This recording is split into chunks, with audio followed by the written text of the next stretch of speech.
नमस्कार, मैं हिमांशु और आप देख रहे हैं टारगेट विद हिमांशु। इस वीडियो में हम भारतीय संविधान के उस अनुच्छेद की बात करेंगे जिसकी चर्चा हाल ही में हमारे प्रधानमंत्री ने की है। भारतीय संविधान का अनुच्छेद 356 प्रारंभ से ही काफ़ी विवादों में रहा है और अनुच्छेद 356 का किस प्रकार से सरकारों द्वारा दुरुपयोग किया गया है, इस वीडियो में हम इसी पर चर्चा करने वाले हैं। अगर आप पहली बार इस चैनल पर आए हैं तो ध्यान दें, इस चैनल के द्वारा लगातार भारतीय संविधान के महत्वपूर्ण तथ्यों से संबंधित वीडियोस आपके लिए अवेलेबल कराए जाते हैं, तो ध्यान से मेरी वीडियोस को ज़रूर देखा करिए। अगर आप किसी भी गवर्नमेंट एग्जाम की तैयारी कर रहे हैं तो ये आपके लिए बहुत महत्वपूर्ण हो सकता है।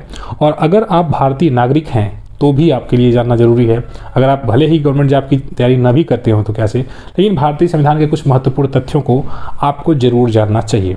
तो अपना टॉपिक है भारतीय संविधान का अनुच्छेद 356, जिसमें राज्यों में आपातकाल की स्थिति की चर्चा की गई है।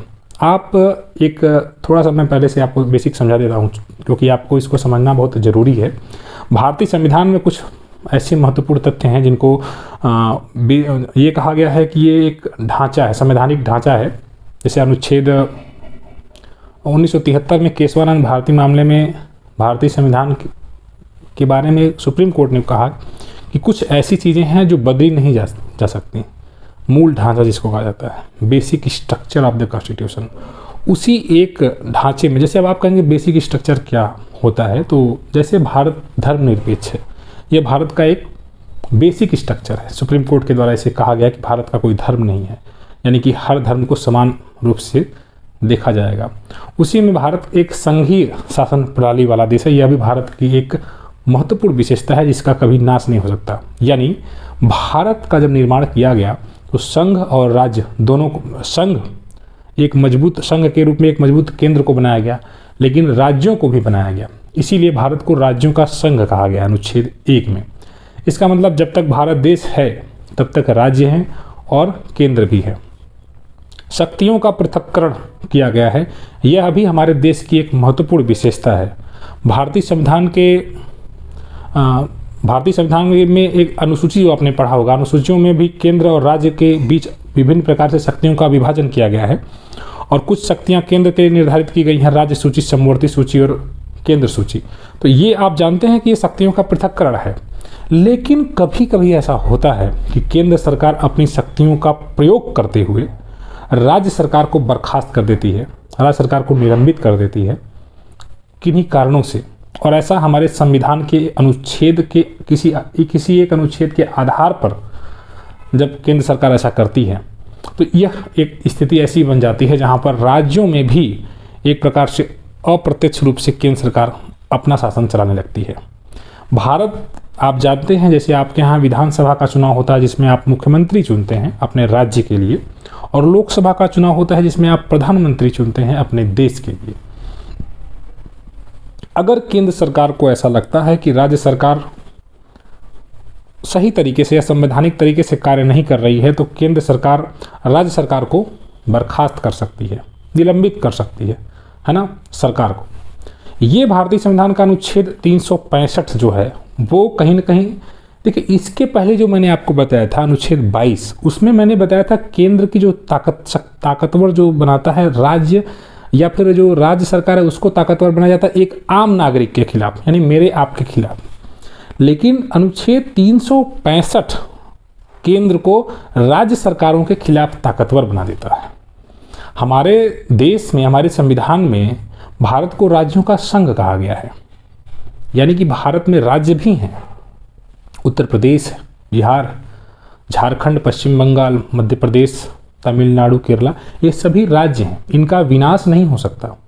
विनाश का मतलब इनको इनकी संस्कृति के आधार पर विभाजित किया जा सकता है, परंतु सबको खत्म करके सिर्फ एक भारत देश नहीं बनाया जा सकता। भारत देश का मतलब सभी राज्यों को मिलाकर लेकर चलना है आगे। लेकिन जब किसी चुनी हुई सरकार को केंद्र सरकार, जैसे अनुच्छेद, विवाद कहाँ पर है, अनुच्छेद 356 में ही है। ये जो मैं चीज़ें आपको समझाने का प्रयास कर रहा हूँ ये 356 से ही निकलता है, क्योंकि 356 में राज्यों में राष्ट्रपति शासन लगाने की बात कही गई है। यानी कि भारतीय संविधान के अनुसार जब राज्य सरकार, जो राज्य में चुनी हुई सरकार है, उसे केंद्र सरकार यानी कि राष्ट्रपति के द्वारा बर्खास्त कर दिया जाता है या निलंबित कर दिया जाता है, तो ऐसी परिस्थिति में क्या होता है कि जो राज्य की जो विधानसभा होती है, राज्य की विधानसभा पर संसद कानून बनाने लगती है। आप सभी जानते हैं कि हमारे यहाँ शक्तियों का बंटवारा है, राज्यों की जो सूची है, राज्य सूची, उसके लिए राज्य में विधानसभा है और वो अपना कानून बनाती है। लेकिन जब 356 प्रभावी हो जाता है तो केंद्र सरकार यानी राष्ट्रपति और फिर संसद को राज्यों के राज्य सूची के मामले में भी कानून बनाने का अधिकार मिल जाता है। यानी या अपने आप को आप मान लीजिए, आपने एक सरकार चुनी, मान लीजिए आप मध्य प्रदेश में हैं और आपने मध्य प्रदेश सरकार चुनी, लेकिन हो सकता है कि आने वाले समय में केंद्र सरकार यानी राष्ट्रपति एक आदेश जारी करके मध्य प्रदेश सरकार को निलंबित कर सकते हैं। ऐसे में जो आपने जो सोचा है, या हमारे संविधान की जो एक मूल ढांचा है कि हमारा संविधान संघीय रहेगा, शक्तियों का बंटवारा रहेगा, पृथक्करण रहेगा, वो चीज़ कहीं न कहीं वायलेट होती है। कारण ये भी है कि भारतीय संविधान का अनुच्छेद 356 जो है वह 130-132 से अधिक बार यूज किया जा चुका है। यानी जब भी केंद्र सरकार, ऐसा होता क्या कि जब विपक्ष में केंद्र सरकार कोई और पार्टी की हो और राज्य में कोई और पार्टी की सरकार हो तो राज्यों में मतभेद होता है। भारतीय संविधान का अनुच्छेद 365 राज्यों को काफ़ी हद तक कमज़ोर कर देता है। ऐसा मैं इसलिए कह रहा हूँ क्योंकि 365 में कहा गया है कि राज्य सरकार जो है उसको केंद्र सरकार के द्वारा दिए गए निर्देशों का पालन करना है। और 365 में ये कहा गया है कि अगर केंद्र पक्ष का ये देखना है केंद्र को कि केंद्र ने अगर कोई निर्देश दिया, कोई काम करने के लिए बोला राज्य को, और मान लीजिए राज्य ने उसको नहीं माना, तो 356 की स्थिति फिर लग जाएगी। यानी राष्ट्रपति फिर उस सरकार को बर्खास्त कर देंगे, निलंबित कर देंगे। ठीक है, तो ये चीज़ें आप समझ रहे हैं। यानी क्या होगा कि अगर किसी निर्देश को राज्य सरकार न माने, केंद्र के किसी निर्देश को, तो राज्य में राष्ट्रपति शासन लगाया जा सकता है। एक प्रकार से इमरजेंसी की कंडीशन राज्यों में आ सकती है। अब आप समझिए 1977 में क्या हुआ। मोरारजी देसाई की सरकार ने जब सरकार बनी तो 9 कांग्रेस शासित क्षेत्रों में राष्ट्रपति शासन लगा दिया गया, 9 राज्यों में 1977 में। और जब वापस 1980 में फिर से कांग्रेस की सरकार बनी तो उन्होंने, मोरारजी देसाई की पार्टी की जो सरकार थी उसमें 9 राज्यों में उन्होंने भी राष्ट्रपति शासन लगा दिया। अब आप बताइए क्या है, क्या ये बदले की भावना नहीं है? हमारे संविधान निर्माता जब इस बात को, भारतीय संविधान के अनुच्छेद 356 को 365 को डाल रहे थे भारतीय संविधान में, तो बड़ा विवाद हुआ, इस बात पर चर्चा हुई। हमारे अंबेडकर जी ने कहा कि यह एक मृत पत्र के समान है, यदा कदा ही अंतिम विकल्प के रूप में इसका यूज किया जाएगा। ये हमारे भीमराव अंबेडकर जी ने इस बात को बोला था। अब क्या है कि वो अंबेडकर जी तो नहीं हैं वर्तमान समय में इस दुनिया में, लेकिन जो अनुच्छेद है 356 जिसको उन्होंने कहा था कि मृत पत्र के समान है, वो भारतीय संविधान के सबसे विवादित अनुच्छेद में शामिल हो गया है। क्योंकि राज्यों को बर्खास्त करने की परंपरा सही नहीं है। सुप्रीम कोर्ट में कई बार मामले पहुंचे हैं, सुप्रीम कोर्ट बहुत नाराज है और सुप्रीम कोर्ट इस मामले पर अपनी एक प्रकार से जो भी उसके अंदर चीज़ें आती हैं, निर्देश व्यापक रूप से उनके द्वारा दिए जाते हैं। एक मिनट,